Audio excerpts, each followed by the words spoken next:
Assalamualaikum warahmatullahi wabarakatuh.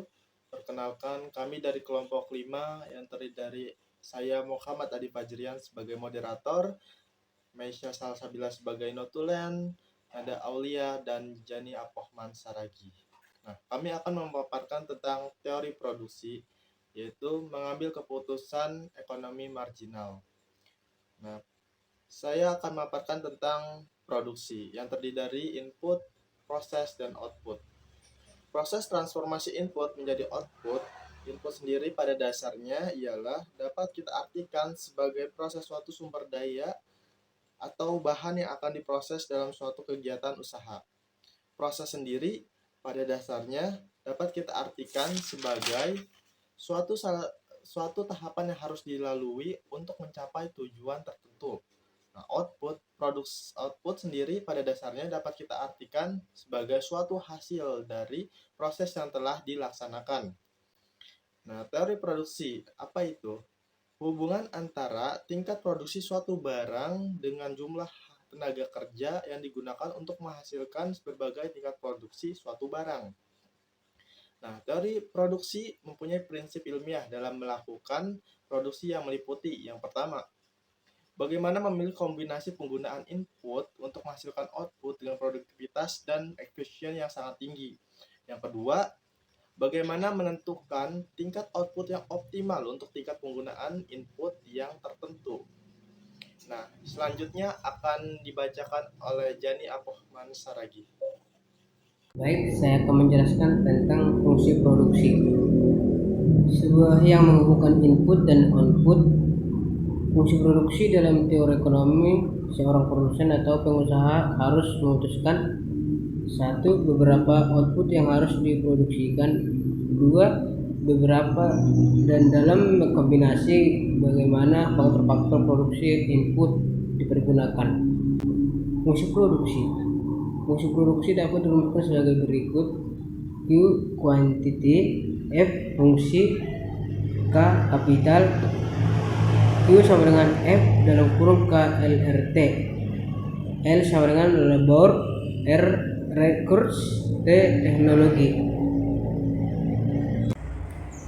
Saya Nada Aulia. Di sini saya akan menyampaikan tentang faktor-faktor produksi. Faktor-faktor produksi sendiri ialah sumber daya yang diperlukan saat melakukan proses produksi, baik itu barang ataupun jasa. Faktor produksi itu terdiri dari 5. Yang pertama ada sumber daya manusia atau faktor tenaga kerja. Faktor produksi yang paling mendasar dan menentukan keberhasilan produksi ialah faktor tenaga kerja. Proses produksi tidak akan bisa dihasilkan jika tidak ada tenaga manusia. Meskipun kebanyakan perusahaan saat ini sudah menggunakan mesin atau robot, tetap saja sumber daya manusia dibutuhkan. Dibutuhkan sebagai operator mesin. Lalu yang kedua ada sumber daya alam. Sumber daya alam itu dibagi menjadi 2, ada yang dapat diperbaharui, ada yang tidak dapat diperbaharui atau regenerasinya memakan waktu yang cukup lama. Sumber daya alam itu contohnya tanah, kelapa sawit, dan lain sebagainya. Lalu faktor yang ketiga ada faktor modal. Modal dalam proses produksi itu sangat penting karena dibutuhkan untuk memperoleh bahan baku serta membayar biaya-biaya lainnya. Modal bisa berasal dari si pemilik perusahaan itu sendiri ataupun dari investor dengan si pemilik perusahaan mengajukan proposal dan lain sebagainya. Lalu faktor keempat ada kewirausahaan. Kewirausahaan sendiri tidak melulu berbicara tentang uang, tetapi mengenai mentalitas termasuk bagaimana mengolah perspektif dan sudut pandang terhadap peluang, teknologi dan informasi.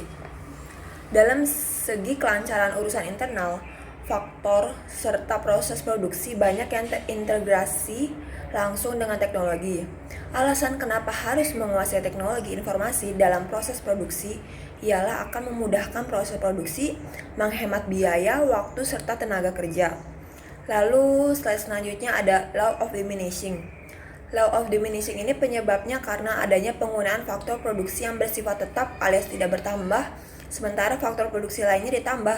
Dengan kata lain, hanya terjadi penambahan pada faktor produksi variabel, sedangkan faktor produksinya tetap. Bila satu macam input labor atau tenaga kerja penggunaannya terus ditambah sebanyak 1 unit, sedangkan input lain konstan seperti input tanah, Mulanya produksi total bertambah bisa dilihat di tabel, tetapi sudah mencapai pada titik tertentu, penambahan produksi tersebut semakin menurun, lalu akhirnya mencapai pada nilai negatif.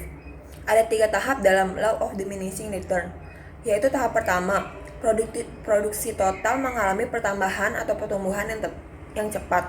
Lalu pada tahap kedua, produksi total mengalami penambahan yang semakin menurun atau marginalnya mencapai sama dengan 0. Lalu pada tahap ketiga, produksi total semakin menurun. Lalu marginal produknya menjadi negatif. Returns to scale. Returns to scale sendiri merupakan hal yang paling sering diteliti dalam topik produksi. Skala pengembalian menunjukkan hubungan perubahan input secara bersama-sama dalam presentasi terhadap perubahan output. Return to scale itu terbagi menjadi 3. Yang pertama ada increasing return to scale, yang kedua ada constant return to scale, yang ketiga ada decreasing return to scale. Lebih lanjutnya mengenai 3 jenis return to scale ini akan dijelaskan oleh rekan saya, Mesya Salsabila. Baik, selanjutnya ada increasing return to scale, ialah kondisi di mana penambahan output lebih besar dibandingkan input yang ditambahkan. Contoh, menambah input tenaga kerja sebesar 100%, lalu output atau barang yang dihasilkan menjadi 200%. Artinya, terjadi peningkatan karena output yang dihasilkan lebih besar dibandingkan input yang ditambahkan. Kondisi inilah yang dinamakan increasing return to scale. Lalu ada constant return to scale, ialah kondisi di mana penambahan input dan output yang dihasilkan sama besarnya. Tidak terjadi penambahan yang lebih banyak dari input maupun output. Keduanya sama-sama berimbang. Kondisi inilah yang dinamakan constant return to scale. Lalu ada decreasing return to scale, ialah kondisi di mana penambahan input lebih besar persentasenya dibandingkan output yang dihasilkan. Contoh, kita menambah input tenaga kerja sebesar 200%, namun output yang dihasilkan tidak setara ataupun sama dengan input tenaga kerjanya. Kondisi inilah yang dinamakan decreasing return to scale. Sekian. Sekian dari kami presentasi kelompok 5. Mohon maaf apabila ada salah kata dan kekeliruan. Kami akhiri presentasi ini. Wassalamualaikum warahmatullahi wabarakatuh.